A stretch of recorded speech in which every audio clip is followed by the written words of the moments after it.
சட்டவிரோதமாக குடியேறியவர்கள் திரும்பி அனுப்பப்படுவது வழக்கமான நடைமுறைதான் என நாடாளுமன்ற மாநிலங்களவையில் வெளியுறவுத்துறை அமைச்சர் ஜெய்சங்கர் விளக்கம் அளித்துள்ளார். அமெரிக்காவில் இருந்து நாடு கடத்தப்பட்ட இந்தியர்களின் கை கால்களில் விலங்கு விடப்பட்டதற்கு காங்கிரஸ் உள்ளிட்ட எதிர்க்கட்சிகள் கடும் கண்டனம் தெரிவித்திருந்தனர். இந்த விவகாரம் குறித்து நாடாளுமன்றத்தில் எதிர்க்கட்சிகள் தொடர் முழக்கம் எழுப்பிய நிலையில் பிற்பகல் 2 மணிக்கு அவை ஒத்திவைக்கப்பட்டது. இதனையடுத்து அமெரிக்காவில் இருந்து நாடு கடத்தப்பட்ட இந்தியர்கள் குறித்து மாநிலங்களவையில் வெளியுறவுத்துறை அமைச்சர் ஜெய்சங்கர் விளக்கம் அளித்தார். சட்டவிரோதமாக குடியேறியவர்களை நாடு கடத்துவது புதிதல்ல என்றார். சட்டவிரோதமாக குடியேறிய அனைத்து நாட்டினரையும் அமெரிக்கா வெளியேற்றி வருகிறது என்றும், அவ்வாறு அமெரிக்காவில் இருந்து திருப்பி அனுப்பப்படுபவர்களுக்கு விலங்கு போடும் நடைமுறை 2012 முதல் அங்கு அமலில் உள்ளதாகவும் தெரிவித்தார்.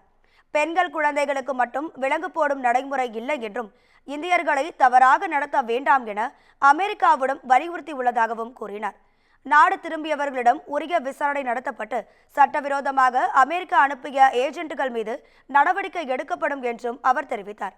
மேலும் கடந்த 2009, 2010 ஆண்டுகளில் இதுபோன்று இந்தியர்கள் நாடு கடத்தப்பட்டுள்ளனர் என்றும் ஜெய்சங்கர் விளக்கம் அளித்தார்.